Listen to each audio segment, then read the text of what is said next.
అండి, welcome to smart Sindhu channel. ఇవాళ పాత రెసిపీనే కొత్త స్టైల్లో చేద్దాం. చాలా స్మూత్గా, చాలా టేస్టీగా, స్వీట్ షాప్ స్టైల్లో చాలా బాగా వస్తాయి. ఇంత అసలు చూడండి, నేను ఇప్పుడు ఇట్లా స్పూన్ తోటి ఇలా అనగానే ఈజీగా కట్ అయిపోయింది. నాకు ఎక్కడ కానీ క్రాక్స్ కానీ ఏం లేవు, రౌండ్గా చాలా నీట్గా వచ్చాయి కదా. ఇలా మీకు కూడా రావాలి అంటే ఈ వీడియో స్కిప్ చేయకుండా చూస్తేనే మీకు నేను ఏమేమి వేసాను అనేది అర్థమవుతుంది. రేపు ఫెస్టివల్ కాబట్టి మీరు కంపల్సరీ ఎవరైనా ఎక్కువ స్వీట్లు అవాయిడ్ చేసే వాళ్ళు సింపుల్గా ఇది చేసి పక్కకు పెట్టేసేయచ్చు. చాలా టేస్టీగా వచ్చేసింది. ఇక్కడైతే నేను దీనికి సరిపడా తీసుకున్నానండి. మనకు ప్యాక్ పైన ఇచ్చింటారు కదా, దాన్ని బట్టి నేను తీసుకున్నాను. 800 గ్రామ్స్ షుగరు, కొన్ని వాటర్ తీసుకొని ఇట్లా వాటర్ని బాగా స్టవ్ పైన పెట్టేసి మరిగించేసాను. ఈలోపు అది మరుగుతూ ఉంటుంది. ఈలోపు మనము పిండి కలుపుకుందాము. అలానే నేను వచ్చేసి కొంచెం నార్మల్ పౌడర్, ఇది మనం రెగ్యులర్గా జామున్ ఏ పౌడర్ ప్యాకెట్ అయినా సరే హాఫ్ తీసుకున్నాను. అలానే పచ్చికోవా ఒక 50 గ్రామ్స్. నేను ఆల్రెడీ హాఫ్ చేసేసాను ఇంతకుముందు, అందుకని చెప్పేసి ఒక హాఫ్ ప్యాకెట్ ఉంటే అదంతా వేసేసాను. ఇప్పుడు ఒక 50 గ్రామ్స్ పచ్చికోవా అలా తీసేసుకొని ఇలా రెండు, అది మనము మరీ కోవా ఎక్కువ లేకుండా తక్కువ ఉండేటట్లు చూసుకోవాలి. అలానే మనము క్వాంటిటీ అనేది ఈక్వల్గా ఉండేటట్లు కాకుండా కొంచెము అటు ఇటుగా ఉండేటట్లు చూసుకోవాలి. అంటే మనము వేసేది జామున్ ప్యాకెట్ పౌడర్ ఎక్కువ ఉండేటట్లు, కోవా కొంచెం తక్కువ ఉండేటట్లు చూసుకోవాలి. అలానే మిల్క్ పౌడర్ ప్యాకెట్ మనకి 20 రూపీస్ మార్కెట్లో దొరుకుతుంది కదా, అది ఫుల్ ప్యాకెట్ నేను ఒకటి వేసేసాను. అలా వేసేసేయాలి ఒకటి. అలా వేసేసి మొత్తము మనకు దీనితోనే మొత్తం కలిపేసేయాలి. మరి ఎక్కువ వాటర్ కానీ ఇట్లా మనం ఏమి యాడ్ చేయకూడదు. ఎక్కువ వాటర్ ఇట్లా యాడ్ చేయడానికి పోయినా కూడా మనకు ఎక్కువగా వాటర్ లిక్విడ్ అయిపోయి మనకి అంటే రౌండ్ తిప్పడానికి రాదు. అందుకనేసి మనము వాటర్ అలాంటిది ఏమి యాడ్ చేయకూడదు. ఫస్ట్ కొంచెం దీన్నే మనము స్మాష్ చేసుకోవాలి. ఇప్పుడైతే ఇలాచీ పౌడర్ కూడా వేసేసుకొని, ఇప్పుడు మనకు ఆల్రెడీ ఆ కోవా పచ్చి ఉంటుంది కాబట్టి దాంతో మనం ఆ పిండి మొత్తం కలుపుకోవాలి. అలా కలుపుకుంటూ మొత్తం ట్రై చేయాలి నీట్గా. అది మనకి ఏదైతే పౌడర్ ఉందో అది ఈ పచ్చి కోవాలో మొత్తం మిక్స్ కావాలి. అట్లా ఫస్ట్ అయితే మొత్తము మరీ గట్టిగా ఎక్కువ పీసకుండా నార్మల్గా అది కలిచేటట్లు ఇలా మొత్తం పైకి కిందికి స్ప్రెడ్ చేస్తూ నేను ఇక్కడ చూపిస్తున్నట్లు నీట్గా కలుపుకోవాలి. ఎక్కువ మరీ గట్టిగా పీసుకోకుండా నార్మల్గా స్మూత్గా పైకి కిందికి మొత్తం మనం అలా చేస్తే అది మిక్స్ అవుతుంది అన్నమాట. ఇలా మనకి అసలు ఇంకా వాటర్ లేదు, అందులో వాటర్ నీడ్ అనుకుంటేనే కొంచెం మీరు పాలు వేసుకోవాలి. వాటర్ కూడా కాదు, కొన్ని పాలు. నేను వాటితోటే మొత్తము కలపడానికి ట్రై చేస్తున్నాను. నాకు కూడా కొంచెం పాలు పట్టాయండి, కొన్ని పాలు. అది మరి ఎక్కువ కాదు, జస్ట్ ఊరికే మనకు ఎన్ని అంటే ఒక చిన్న స్పూన్ అనుకోండి, అలా ఒక 6 టేబుల్ స్పూన్స్ టైప్ నేను తీసుకున్నాను. కొన్ని ఊరికి ఇలా వేసాను అంతే. ఇక్కడ నేను మీకు కనిపిస్తుంది చూడండి, అట్లా వేసాను అంతే. అలా వేసేసి వాటితోటే నేను కలిపేశాను. నాకు ఎక్కువ అయితే పాలు పట్టలేదు, ఎందుకంటే ఆల్రెడీ కోవా పచ్చిగా ఉంటుంది కాబట్టి మనకు ఈ మిల్క్ పౌడరు అదంతా కొంచెము ఈజీగా దాంట్లోకి మనకు మిక్స్ అయిపోతుంది. ఇక్కడ చూడండి, ఆల్రెడీ నాకు ఇంకా అసలు అవసరం లేదు, ఉండగట్టడానికి వచ్చేస్తుంది ఆటోమేటిక్గా. కాబట్టి ఇంకా అవసరం లేదు కాబట్టి దాన్నే మనము కొంచెం స్మాష్ చేస్తే ఆటోమేటిక్గా మనకు ఉండలాగా అయిపోతుంది. మరీ ఎక్కువ వేసారనుకోండి చేయికి అంటుకుపోతుంటుంది. మళ్ళీ మనము ఎక్స్ట్రా పిండి యాడ్ చేసుకోవాలి. మళ్ళీ మెజర్మెంట్స్ చూసుకుంటూ మళ్ళీ యాడ్ చేసుకోవాలి. కాబట్టి ఉన్నది ఇలా యాడ్ చేసేసుకొని ఇలా నీట్గా చేసుకోవాలి. అందుకే ఫస్ట్ అసలు వాటర్ అనేది అవాయిడ్ చేయాలి. మనము నీడ్ అనుకుంటేనే కొన్ని లాస్ట్లో ఇప్పుడు నేను వేసినట్లు పాలు యాడ్ చేసుకోవాలి. ఇలా చేసుకుంటూ మొత్తం మనము తిప్పేసుకోవాలి. అంతా పిండినంతా కలిపేసుకొని పక్కకు పెట్టేసుకోవాలి. ఒక 10 మినిట్స్ అది అయిపోతుంది. అది పక్కకు పెట్టేసేలోపు మూత పెట్టేస్తే ఇది షుగర్ మనం ఇందాక వేసాం కదా, షుగర్ కూడా మనకి మెల్ట్ అవుతుంది. ఇక్కడ నేను వచ్చేసి రోజ్ పెటల్స్ కొంచెం క్రష్ చేసి వేసాను. మామూలుగా రోజ్ వాటర్ ఉంటే మీరు వేసుకోవచ్చు కావాలనుకుంటే, కొంచెం ఫ్లేవర్ కోసము. అంటే మనకు అందులో ఫ్లేవర్ రావడం కోసం నేను వేసాను. ఇట్లా మనకు అదొక డిఫరెంట్గా ఉంటుంది అన్నమాట. ఫ్లేవర్ అనేది కొంచెం చేంజ్ అవుతుంది. ఇందులో కూడా ఇలాచీ పౌడర్ అనేది వేసుకోవాలి, చాలా బాగుంటుంది. కుంకుమ పువ్వు కూడా ఉంటే యాడ్ చేసుకోండి, చాలా మంచిది.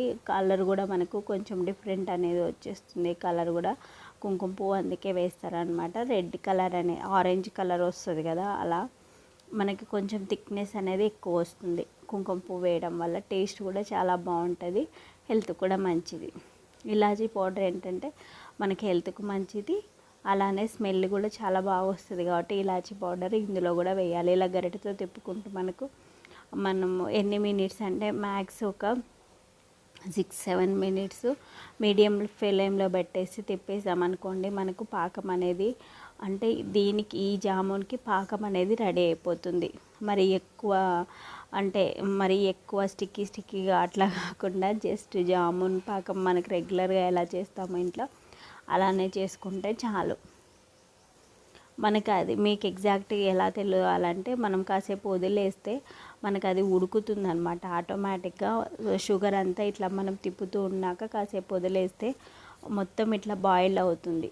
అలా బాయిల్ అయ్యేటప్పుడు ఒక 2 మినిట్స్ ఉంచేసేసి ఇలా అవుతున్నప్పుడు ఇంకా ఆఫ్ చేసేయాలి స్టవ్. ఇలా చూడండి, ఇట్లా మీడియం ఫ్లేమ్లో పెట్టేసి ఇలా ఉడుకుతున్నప్పుడు ఇంకా మనం స్టవ్ బంద్ చేస్తే మనకు పాకం అనేది రెడీ అయిపోయినట్లే. పాకం అనేది ఎప్పుడైనా సరే కొంచెము ఎక్కువ ఉండేటట్లు చూసుకోవాలి. ఇదైతే ఇలాచీ పౌడర్ ఇందాక నేను చెప్పాను కదా, అది మనకు పాకం అనేది ఇలా మొత్తం షుగర్ అంతా కరిగిపోయిన తర్వాత ఇలా వచ్చేస్తుంది. ఇందాక ఫస్ట్లో తెల్లగా ఉంది చూడండి, అది ఇంకా మనకు పాకంలాగా రాలేదు. ఇలా కలర్ వస్తేనే మనకు పాకం వచ్చినట్లు అర్థం అనమాట. ఇలా వచ్చిన తర్వాత ఇది పక్కకు పెట్టేసుకొని మూత పెట్టేసుకోవాలి. ఇప్పుడు మనం కడాయి పెట్టేసి ఆయిల్ పోసేసి ఆయిల్ హీట్ అయ్యేదాకా అంటే మీడియం ఫ్లేమ్లో పెట్టేసుకోవాలి. మరి ఎక్కువ హీట్ చేసుకుంటే అంటే మనకు జామున్ అనేది కలర్ చేంజ్ అయిపోయి బ్లాక్ కలర్ అయిపోతాయి. కాబట్టి మరీ ఎక్కువ హై ఫ్లేమ్ కాకుండా మరీ తక్కువ కాకుండా మీడియంలో పెట్టేసుకోవాలి. ఆయిల్ హీట్ అవుతుంది, మనకు తెలుస్తుంది కదా, అట్లా చూడండి బబుల్స్ వస్తుంది కింద. అట్లా హీట్ అయినప్పుడు ఇంకా కొంచెం మీడియం ఫ్లేమ్లో పెట్టేసుకొని ఇంకొంచెం కిందకి పెట్టేసుకొని ఇప్పుడు ఇలా మనకు ఇందాక నేను పక్కకు పెట్టాను కదా, ఇలా అయింది చూడండి. జస్ట్ మనము ఆయిల్ కానీ ఆయిల్ అయితే ఆయిల్, లేకుంటే నెయ్యి అయితే నెయ్యి ఇట్లా చేతికి రాసుకొని ప్రతి ఒక్క ఉండ సైజ్ అనేది చిన్నగా ఉండేటట్టు చూసుకోండి. ఎందుకంటే పాకంలో మనకి ఈజీగా డిప్ అయ్యేటట్లు ఉంటే బాగుంటుంది. బాగా లావుగా ఉన్నాయనుకోండి ఎక్కువ స్పేస్ అనేది ఆక్యుపై చేస్తుంది. చిన్నగా ఉన్నాయనుకోండి కిందికి వెళ్ళిపోతాయి ఆటోమేటిక్గా. అందుకని చెప్పేసి కొంచెం చిన్నగా చేసుకుంటే మనకి చేతిలో కూడా బాగా తిరుగుతాయి అన్నమాట. ప్రతి దానికి ఆయిల్ కానీ నెయ్యి కానీ, నేనైతే నెయ్యి పూసుకుంటూ ప్రతిదీ ఇట్లా రౌండ్గా చేసేస్తాను. రౌండ్గా మనకు క్రాక్స్ రాకోకుండా రౌండ్గా చేసామనుకోండి చాలా బాగా వస్తుంది. ఇక్కడ నేను చూపిస్తున్నాను చూడండి ఎంత రౌండ్గా, నాకు ఒక్క క్రాక్ కూడా రాలేదు, నీట్గా వచ్చింది కదా. ఇట్లా బాల్స్ అన్నీ చేసుకొని ఒక 10 బాల్స్ అలా అయిన వెంటనే మనం ఆయిల్లో వేసుకోవాలి. ఆయిల్లో వేసుకున్నాక కాసేపు వదిలేసేయాలి అవి. ఇలా నేను 1 by 1 వేస్తున్నాను. అన్నీ ఒకటేసారి వేసామనుకోండి అవి పగిలిపోయే ఛాన్సెస్ ఉంటాయి. కాబట్టి సింగిల్గా నేను ఒక 10 చేసుకొని అట్లా వేసేస్తున్నాను. అలా వేసేసి కాసేపు వదిలేసామనుకోండి అవి మనము వెంటనే ఇట్లా కదిలించామనుకోండి మళ్ళీ ఒకదానికొకటి ఇలా అయిపోతాయి, క్రాక్స్ రావడం అలా అవుతాయి. అందుకని అలా రాకుండా ఉండడానికి నిదానంగా మనము అవి కొంచెం ఆయిల్లో కాగాకనే అవి కొంచెం పైకి తేలుతాయి. అప్పుడు మనం గరిటె పెట్టి అటు ఇటు తిప్పాలి. అంటే పైనవి కిందవి పైనకి అయ్యాయి అనుకోండి మొత్తం రౌండ్గా అంతా కాలుతాయి అన్నమాట. లేదు అంటే ఒకటే సైడ్ కాలి ఇంకో సైడ్ కాలవు. అందుకని చెప్పేసి చెప్తున్నాను. ఇలా మనం గరిటెతోటి ఇలా అంటే చూడండి ఇట్లా మన కింద అడుగులు అలానే ఉండిపోతాయి. మనం గరిటెతోటి చిన్నగా ఇలా అన్నాం అనుకోండి మొత్తం అన్నీ ఒకటే రేంజ్లో కలర్ అనేది ఒకటే కలర్ వచ్చేస్తుంది. ఇలా నీట్గా మనము చేసుకుంటూ ఇది మొత్తం అంటే మనకు మీడియం ఫ్లేమ్లో చేస్తున్నాం కాబట్టి మనకు ఇలా ఉంటుంది. మరి హై ఫ్లేమ్లో పెట్టామనుకోండి తొందరగా మాడిపోయి కలర్ అనేది వెంటనే చేంజ్ అయిపోతుంది. కాబట్టి మనకు ఓన్లీ డార్క్ గోల్డ్ కలర్ వచ్చేంత వరకు ఉంచేసి తీసేసుకొని మనం ఏదైతే పాకం రెడీ చేసి పెట్టుకున్నామో అందులోకి మరీ వేడి వేడి పాకం కాకుండా మనకి ఎట్లాగూ టైం దొరుకుతుంది. అది చేయడానికి ఇది చేయడానికి ఒక 10 మినిట్స్ అయితే ఈజీగా టైం అనేది గ్యాప్ వస్తుంది. అంత టైం చాలు. మూత పెట్టేసి ఉంటాం కాబట్టి పాకం మీద ఇలా మూత తీసేసి ఇవి బాగా రోస్ట్ అయిన తర్వాత వేసేయడమే. ఇక్కడ మీకు చూసుకుంటూ ఉండాలి, లేదు అంటే మాడిపోతాయి అన్నమాట. మనము అలానే పెట్టేసి ఇలా ఇక్కడ ఇటు సైడ్ చేసుకుంటున్నాం అనుకోండి ఆయిల్ అనేది బాగా హీట్ అయిపోతుంది. మనం వేసిన వెంటనే ఏమవుతాయంటే వెంటనే డార్క్ కలర్లోకి వచ్చేస్తాయి. మనకు అప్పుడు లోపల అనేది బాగా కుక్ అయి ఉండదు, కలర్ కూడా ఆటోమేటిక్గా చేంజ్ అయిపోతుంది, మనం తీయాల్సి వస్తుంది. కాబట్టి ఫ్లేమ్ అనేది తగ్గించి పెట్టుకొని మనం ఉండలు మళ్ళీ చేసుకొని మళ్ళీ వేసుకోవాలి. ఒకరు చేసేటప్పుడు ఉంటే అది ప్రాబ్లం, ఇద్దరు చేసుకుంటున్నట్లయితే ఒకరు చేస్తుంటే ఒకరు తీసేస్తుంటే సరిపోతుంది. కానీ టేస్ట్ అయితే చాలా బాగా వస్తుందండి, మీరు కంపల్సరీ ట్రై చేయండి.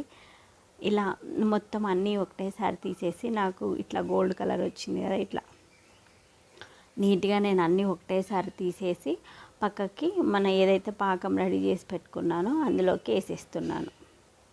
అవన్నీ ఒకటేసారి రావట్లేదు, ట్రై చేస్తున్నాను తీయడానికి, మొత్తానికి వచ్చాయి. ఇలా తీసేసి పాకంలోకి వేసేసుకోవడమే. ఇంకా పాకంలోకి వేసేసుకొని ఇంకా రెడీ చేసేసుకోవాలి. మనము తినడానికి సర్వ్ చేసుకుంటే చాలా బాగుంటుంది, చాలా టేస్టీగా ఉన్నాయి. ఈసారి అయితే మీరు కూడా ట్రై చేయండి. రెగ్యులర్గా అలానే కాకుండా ఇలా డిఫరెంట్గా ట్రై చేసి రేపైతే పండగకి స్పెషల్ చేసేయండి. ఈ వీడియో మీకు నచ్చినట్లయితే కంపల్సరీ లైక్ చేసి సబ్స్క్రైబ్ చేయండి. By by, take care.